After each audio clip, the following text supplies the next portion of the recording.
Hi friends, welcome to தன சமையலறை. இன்றைக்கி நம்ம சேனலில் ரொம்பவே டேஸ்டியான இட்லி தோசை எல்லாத்துக்கும் ஒரு சூப்பரான காம்பினேஷன் ரெசிபி தாங்க பார்க்க போகிறோம். ரொம்பவே டேஸ்டியாக இருக்குங்க. நார்மலாக தக்காளி சட்னி, தேங்காய் சட்னி, சாம்பார், குருமா இந்த மாதிரி எல்லாமே ட்ரை பண்ணி பார்த்துருப்பீங்க. ஒரே ஒரு தடவை இந்த சட்னி கண்டிப்பாக நீங்கள் ட்ரை பண்ணி பாருங்கள். சட்டுன்னு செஞ்சிடலாங்க. வதக்கி அதை ஆற வச்சுட்டு அந்த மாதிரி அரைச்சி கஷ்டப்படாமல் சட்டுன்னு செஞ்சு முடிச்சிடலாங்க. டேஸ்ட் ரொம்ப ரொம்ப நல்லாயிருக்கும். வீட்டில் உள்ள சின்னவங்க பெரியவங்க எல்லாருமே ரொம்ப விரும்பி சாப்பிடுவாங்கங்க. ஒரு 2-3 தோசை சாப்பிட்றவங்க கூட இன்னும் 2 எக்ஸ்ட்ரா சாப்பிடுவாங்கங்க. அந்த அளவுக்கு டேஸ்டியான சட்னிங்க. வாங்க இது எப்படி செய்யுதுன்னு பார்த்துடலாம். அதுக்கு ஒரு மிக்ஸி கப் எடுத்துக்கலாங்க. ஃபஸ்ட்டு அதில் வந்து ஒரே ஒரு நல்ல பெரிய சைஸ் தக்காளியை நல்லா ரஃபாக கட் பண்ணிட்டு அதையும் இது கூட உள்ள சேர்த்துக்கலாங்க. கூடவே 4 சின்ன துண்டில் ஒரு 4 துண்டு தேங்காய் எடுத்து அதை குட்டி குட்டியாக கட் பண்ணிட்டு அதையும் இது கூட சேர்த்துக்கலாங்க. துருவன தேங்காய் ஒரு 2 ஸ்பூன் சேர்த்திங்கன்னா சரியாக இருக்குங்க. அந்த அளவுக்கு மட்டும் சேர்த்துக்கலாம். அதே மாதிரி பொட்டுக்கடலையும் ஒரு 2 ஸ்பூன் அளவுக்கு உள்ள சேர்த்துக்கலாங்க. அடுத்தது நம்மளோட காரத்திற்கு ஏற்ப வரமிளகாத்தூள் உள்ள சேர்த்துக்கலாங்க. ஒருவேளை உங்களுக்கு நல்ல கலர்ஃபுல்லாக வேணும்னா நீங்கள் இது கூட காஷ்மீரி சில்லியும் சேர்த்துக்கலாங்க. நம்மளோட காரத்திற்கு ஏற்ப 1 ஸ்பூன் இல்லை 1/2 ஸ்பூன் அளவுக்கு வரமிளகாத்தூள் உள்ள சேர்த்துக்கலாங்க. அடுத்ததாக கொஞ்சம் போல் 1/4 ஸ்பூனுக்கு மஞ்சள் தூளும் உள்ள சேர்த்துக்கலாங்க. ஒரு 1/4 ஸ்பூன் அளவுக்கு சீரகம் உள்ள சேர்த்துக்கலாங்க. ஒரு 1/2 டம்ளர் அளவுக்கு தண்ணி சேர்த்துட்டு இது எல்லாத்தையும் நல்லா நைஸாக அரைச்சி எடுத்துகிட்டு வந்துக்கலாங்க. கொரப்பெல்லாம் வேண்டாங்க, நல்லா நைஸாகவே பேஸ்ட்டாக அரைச்சி எடுத்துகிட்டு வந்துக்கலாங்க. இப்போ நம்மளோட பேஸ்ட் ரெடிங்க. இந்த அளவுக்கு நல்லா ஸ்மூத்தாக அரைச்சி எடுத்துகிட்டு வந்துக்கலாம். திப்பியால் வேண்டாங்க, இந்த அளவுக்கு நல்லா ஃபைன் பேஸ்ட்டாக இருக்கணுங்க. இது ஒரு ஓரமாக வச்சுக்கலாம். அடுத்ததாக ஒரு பாத்திரத்தை சூடுபடுத்திக்கலாங்க. இதில் வந்து ஒரு 1.5 ஸ்பூன் அளவுக்கு எண்ணெய் சேர்த்துக்கலாங்க. எண்ணெய் நல்லா சூடானதுக்கப்புறமா ஒரு 1/2 ஸ்பூன் அளவுக்கு கடுகுள்ள சேர்த்துக்கலாங்க. கூடவே ஒரு கொத்த அளவுக்கு கருவேப்பிலை உள்ள சேர்த்து எல்லாத்தையும் நல்லா பொரிய விட்டுக்கலாங்க. அடுத்ததாக ஒரு 3 பல் பூண்டு இல்லை 4 பல் பூண்டு உள்ளே சேர்த்துக்கலாங்க. கூடவே ஒரு கொஞ்சம் போல் ஒரு 5-6 சின்ன வெங்காயத்தை நல்லா உரிச்சிட்டு 2 கட் பண்ணிட்டு அதையும் இது கூட சேர்த்துக்கலாங்க. இப்போ இது எல்லாத்தையும் நல்லா வதக்கி விட்டுக்கலாங்க.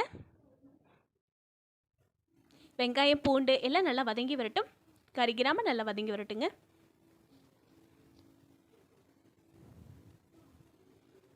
வெங்காயம் எல்லாம் சும்மா தாளிக்கிறதுக்காக கொஞ்சம் போல் மட்டும் சேர்த்துக்கிட்டாலே போதுங்க. டேஸ்ட் ரொம்ப ரொம்ப நல்லாயிருக்கும். வெங்காயம் எல்லாம் ஜாஸ்தி தேவையே இல்லைங்க இந்த சட்னிக்கு.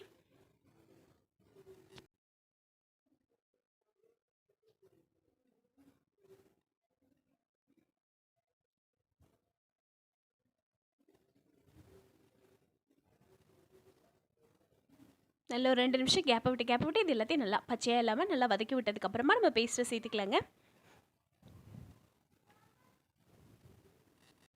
இப்போ வெங்காயம்லாம் வதங்கியாச்சு. இப்போ நம்ம அரைச்சி வச்ச பேஸ்ட்டை இந்த எண்ணெயில் சேர்த்துக்கலாங்க. இப்போ உடனே வந்து தண்ணி சேர்த்துட வேண்டாங்க. ஏன்னா நம்ம எல்லாத்தையும் பச்சையாக தான் அரைச்சிருக்கோம்.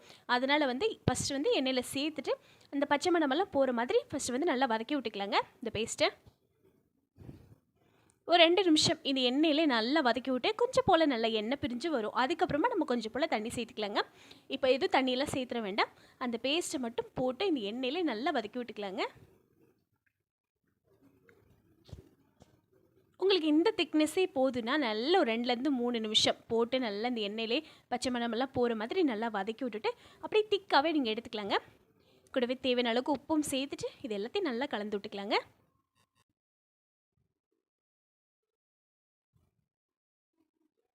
ஓரங்கள்லாம் நல்லா வலிச்சு விட்டுட்டு உள்ளே சேர்த்துட்டு எல்லாத்தையும் நல்லா கலந்து விட்டுட்டு ஒரு 2 நிமிஷம் எண்ணெல்லாம் பிரிஞ்சு லைட்டாக பச்சை மணமெல்லாம் போய் நல்லா வரட்டுங்க. இப்போ பாருங்கள், எண்ணெல்லாம் பிரிஞ்சு சூப்பராக நம்மளுக்கு திக்காக ஆரம்பிச்சாச்சு. பச்சை மணமும் நல்லாவே போயாச்சுங்க. இப்போ வந்து மிக்ஸி கப்பில் ஒரு 1/4 டம்ளர் அளவுக்கு மட்டும் தண்ணி நல்லா சேர்த்துட்டு அதனால் கலந்துட்டு இது கூட சேர்த்துக்கலாங்க. தண்ணி நான் இவ்வளோ தாங்க சேர்த்துருக்கேன். இந்த அளவு நம்மளுக்கு சரியாக இருக்குங்க.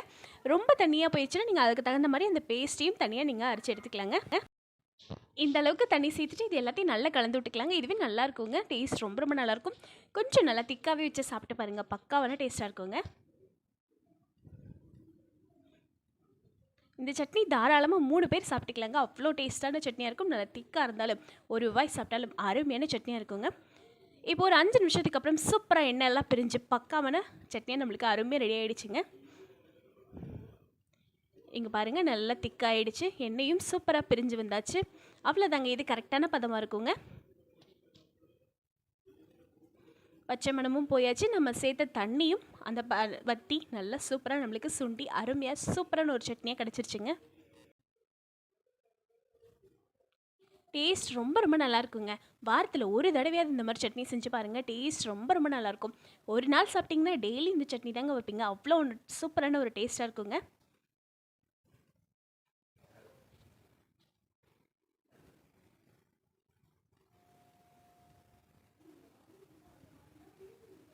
அவ்வளோதாங்க, எல்லாம் நல்லா பிரிஞ்சு நல்லா வந்தாச்சு. இப்போ நம்ம ஸ்டவ் ஆஃப் பண்ணிக்கலாங்க. இந்த அளவுக்கு வந்துச்சுன்னா கரெக்டான பதமாக இருக்குங்க. ஸ்டவ் ஆஃப் பண்ணிவிட்டு கடைசியாக கொஞ்சம் போல் நறுக்குன மல்லியில் சேர்த்துக்கலாங்க, நல்லா வாசத்துக்காக. சூடாக இட்லி தோசை கூட வச்சு சாப்பிட்டு பாருங்கள். டேஸ்ட் ரொம்ப ரொம்ப நல்லா இருக்குங்க. வீட்டில் உள்ள எல்லாரும் உங்களை கண்டிப்பாக பாராட்டுவாங்கங்க. அந்த அளவுக்கு ஒரு டேஸ்டான சட்னியாக இருக்குங்க. கண்டிப்பாக இந்த சட்னியை நீங்களும் உங்கள் வீட்டில் ட்ரை பண்ணி பாருங்கள். எப்படி இருந்ததுன்னு மறக்காமல் சொல்லுங்கள். உங்களோட சப்போர்ட்டை நம்ம சேனலுக்கு எப்போவுமே கொடுங்க. நீங்கள் கொடுக்குற சின்ன சின்ன கமெண்ட் கூட எங்களை மாதிரி ஒரு சின்ன யூடியூபருக்கு பெரிய சப்போர்ட்டாக இருக்குங்க. கண்டிப்பாக இதில் ஏதாவது குறைகள் இருந்தாலும் கண்டிப்பாக கமெண்ட் பண்ணுங்கள். பிடிச்சா லைக் பண்ணுங்கள், முடிஞ்சால் சப்ஸ்கிரைப் பண்ணுங்கள். மறக்காமல் உங்களோட சப்போர்ட்டை நம்ம சேனலுக்கு எப்போவுமே கொடுங்க. கண்டிப்பாக இந்த சட்னி நீங்களும் ட்ரை பண்ணி பாருங்கள். நன்றிங்க.